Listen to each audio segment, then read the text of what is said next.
want to discuss with me today? Um, I just wanted to get my life in order and I don't know, be convinced that things are fine, I guess. Well, it sounds like you have already started the process of getting things in order by coming to therapy. That alone should... I've just been drifting through each day. There's not much that happens in each day. Are you content with the way you're going through each day? I guess not really. Tell me more about what you would like your days to look like.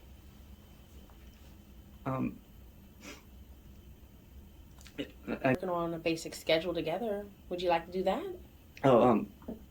What you're currently doing each day and what you would like to do but aren't doing yet.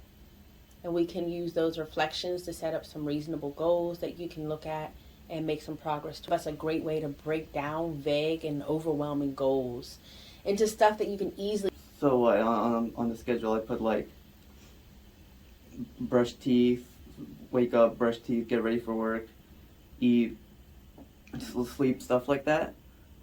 I've already built up habits for those anyway. I don't think I need a schedule for those. But I don't really have anything else besides that. Well, the things you listed are still great. I really good and healthy habits. Just putting a few ideas out there. You could consider setting up goals about your health, maybe relationships, like family. But as far as family, I kind of drifted away from my friends and family, though. Well, most of them. They didn't. But well, I guess it's my fault. I don't know. Mm-hmm. I'd like to hear more on this.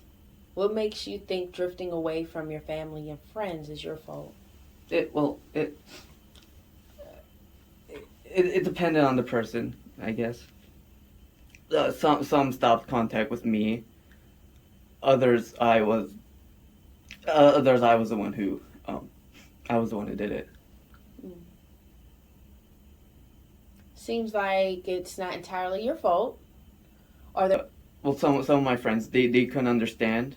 They couldn't understand what I was going through at the time. Someone I used to call my friend years ago, I guess they were probably just they couldn't see. They refused to see things in a different way. It sounds like this was a frustrating experience. Mm. What were you hoping the outcome would be from this conversation with your friend? Well, I guess that he'd see, but over time, a few days later, he just stopped caring. Do you know what led to this moment? Yeah, it was. It was. You don't have to answer. It's fine. Well, you're going to think I'm stupid, but the conversation was about the moon, so something about the moon. I think there's some deeper meaning why it exists, why it's here. My friends just couldn't. There's a lot of things in the world that seem to have a greater purpose than what we're used to, and I agree about looking up at the sky and the stars. I'd love to hear your thoughts about the moon. This seems really fascinating.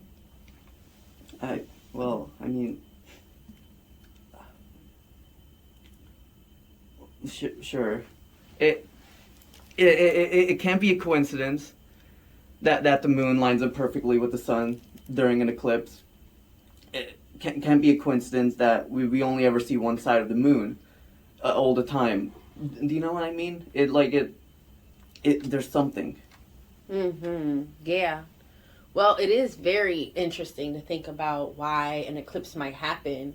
To me, it sounds like you're trying to say that the sun and the moon feel like a perfect fit. like they're intentionally placed in the sky to the world and the universe that we can fully perceive on a normal level. Can you share more of your thoughts on this? Yeah. I did some research a few years ago, 2020, late 2020.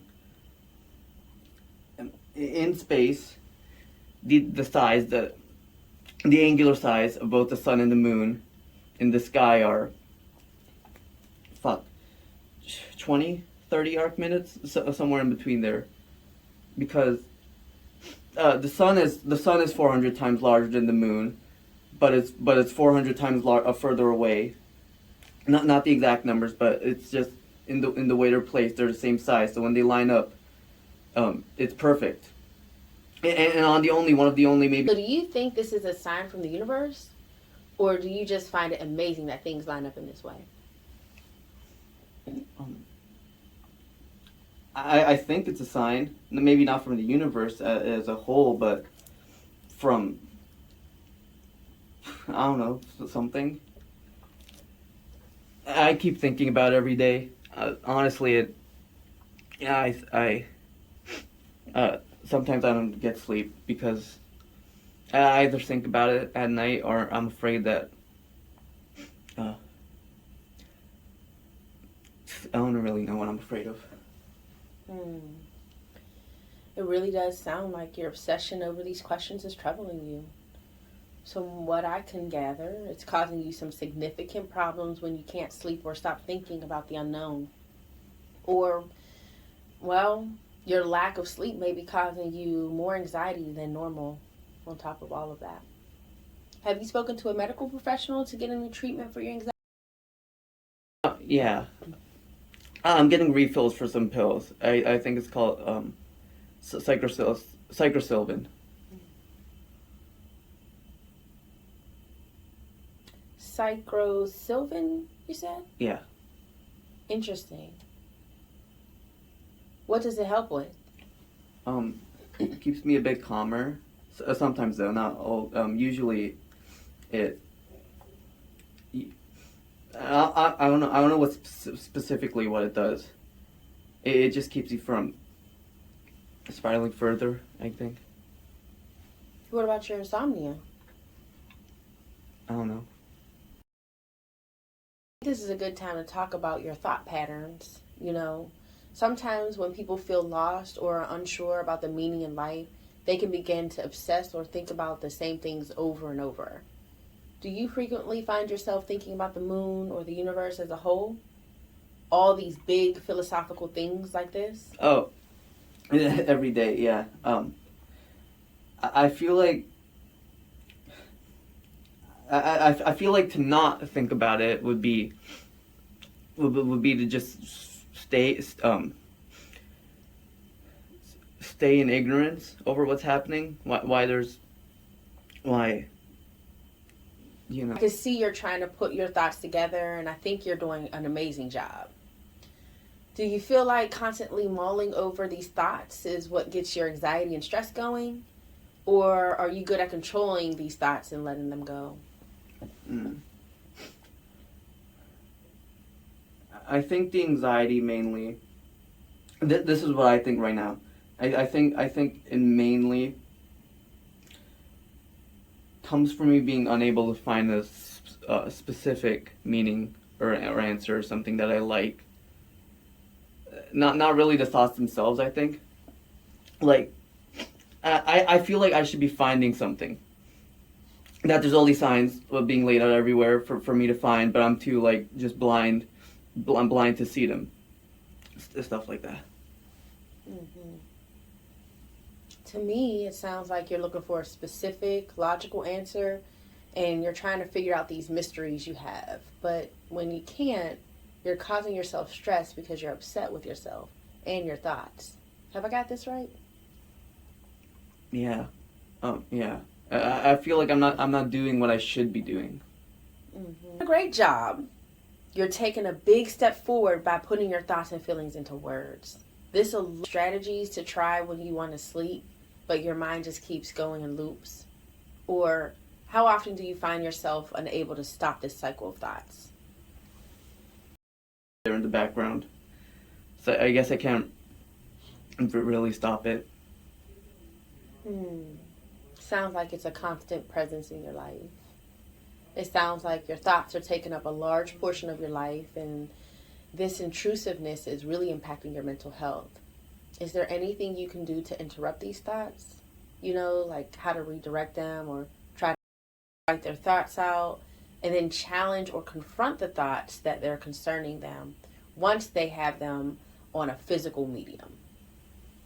Yeah, but the thing is, I don't know if I should interrupt these thoughts. You know, I feel like I feel like there's something like I feel like no, okay. The sort of fear I feel I think the sort of fear I feel is that if I stop thinking about these things, about all of these things, and let my guard down, something out there will find. Sounds like you're worried that if you stop dwelling and trying to figure out these thoughts, something bad will happen to you, something unwanted or unexpected. It also sounds like you're putting a lot of pressure on yourself about this. What you're describing does really sound scary after all. I mean, it feels like it would always be present in your mind, consuming you and preventing you from having other experiences that could take you away from these thoughts. Do you have a reason to believe that there is something out there that will find you? Yeah. There was something I saw in a video. Hang on, let me pull it up. I have it on YouTube.